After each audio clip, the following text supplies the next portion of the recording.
भगवान कृष्ण का पहला विवाह किससे हुआ भैया? भगवान कृष्ण का विवाह किससे हुआ? रुक्मणी। भगवान कृष्ण के पहले बेटे का नाम क्या है? क्या नाम है?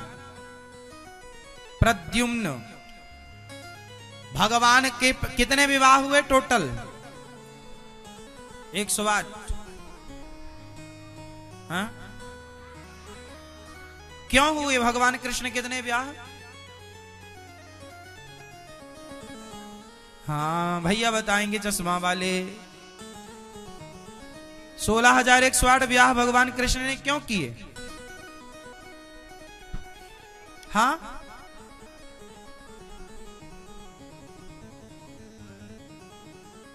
क्योंकि 16,000 होते हैं वेद मंत्र, 108 होते हैं उपनिषद।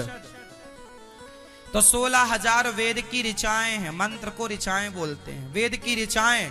तो 16,000 वेद की ऋचाएं, 108 उपनिषद, ये सब भगवान तक पहुंचने का मार्ग है। तो 16,108 पत्नियां मतलब ईश्वर तक पहुंचने के 16,108 मार्ग हैं।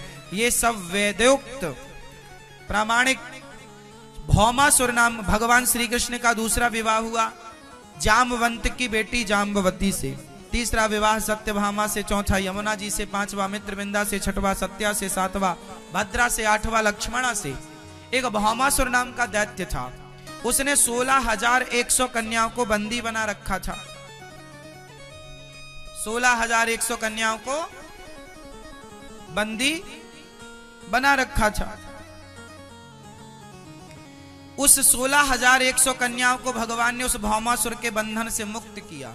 कहा देवियों अपने अपने घर जाओ। उन कन्याओं ने कहा हम कहां जाएं? तब भगवान ने कहा कि तुम क्या चाहती हो? बोले प्रभु आप हमें स्वीकार कर लो। तब भगवान ने उन कन्याओं को स्वीकार किया और टोटल विवाह हो गए भगवान के 16,100।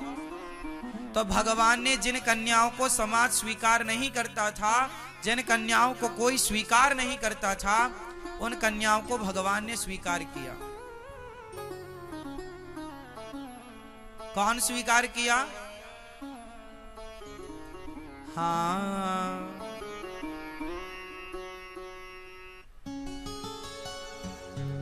नंद भवन में उड़ रही धूल। आज धूल बड़ी आ रही है, यहाँ धूल आ रही है। हवा चल रही है क्या? तूफान तूफान। तो फिर यहाँ भगवान आज आपको भगवान अपने चरणों की रज से बैठे बैठे स्नान कराने भी, नहाओ चरण धूली में नहाओ। ब्रज रज उड़ उड़ के मस्तक लगे तो मुक्ति मुक्त है जाए। अब देखो यहाँ भी अपने आप रज आ रही है और उड़ उड़ के आपके। हाँ, तो भगवान श्री कृष्ण के विवाह हो गए 16,108। 16,100 कन्याओं को बंदी बनाया भौमासुर ने, उसे मारा। कन्याएं बोली कि अब कहां जाएं? भगवान ने कहा तुम बताओ। बोले आपसे विवाह करना चाहती। जिन कन्याओं को समाज स्वीकार नहीं करता, भाई पराये पुरुष के पास रही है, कौन ब्याह करता उनसे? भगवान ने स्वीकार किया। अच्छा ये बताओ 16,108 आपको मिल भी जाएं तो आप संभाल लोगे? एक संभलने रही है तुमसे। हाँ, 16,108 पत्नियां कौन संभाल सकता है? एक भगवान ही संभाल सकते हैं। तुम तो नहीं संभाल सकते। कितनी संभाल सकते हो आप? एक ही। क्या आप कितनी संभाल सकते हो? अरे आप ही से पूछ रहे हैं? अभी नहीं हुई, फिर भी कितनी करने का विचार है? एक ही करोगे? और 5-6 मिल गई तो नहीं? हाँ। एक की ही साड़ी नहीं खरीद पाता आदमी, एक की लिपस्टिक नहीं खरीद पाता।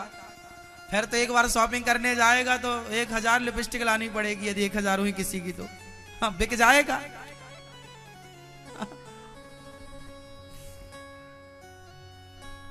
इसलिए हम भारतीय लोग हैं, भगवान राम ने एक विवाह किया।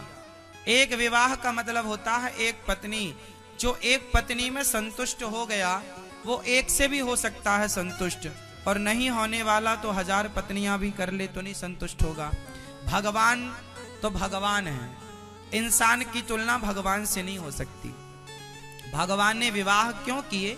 क्योंकि मैंने कारण बताए कि उनका कोई समाज में स्वीकार करने वाला नहीं था, और वो भगवान इतने विवाह करके भी भगवान ये, और जितनी पत्नियां थी उतने कृष्ण थे। आपको पता है ऐसा 16,108 पत्नियां यदि रही होंगी तो फिर एक पत्नी से दूसरी पत्नी तक पहुंचने में, वापस वहां तक आने में कितना टाइम लगता रहा होगा। आज यदि इस पत्नी के पास है भगवान तो वो 16,108वें नंबर की पत्नी का नंबर कब आता?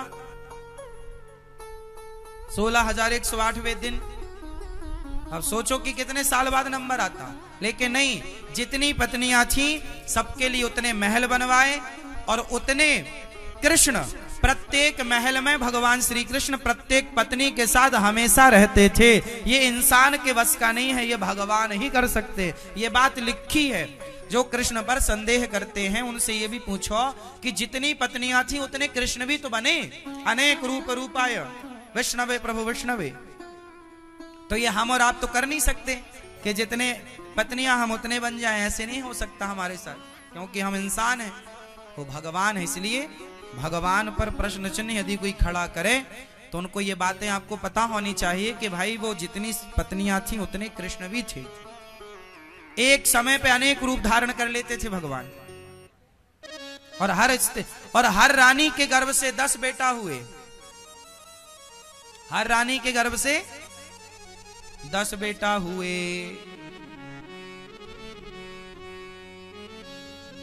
और एक एक बेटी हुई। 16,108 बेटियां थी भगवान श्री कृष्ण की, और 16,108 गुणे 10 कर लीजिए तो बेटों की संख्या आएगी। इतना विशाल परिवार भगवान का।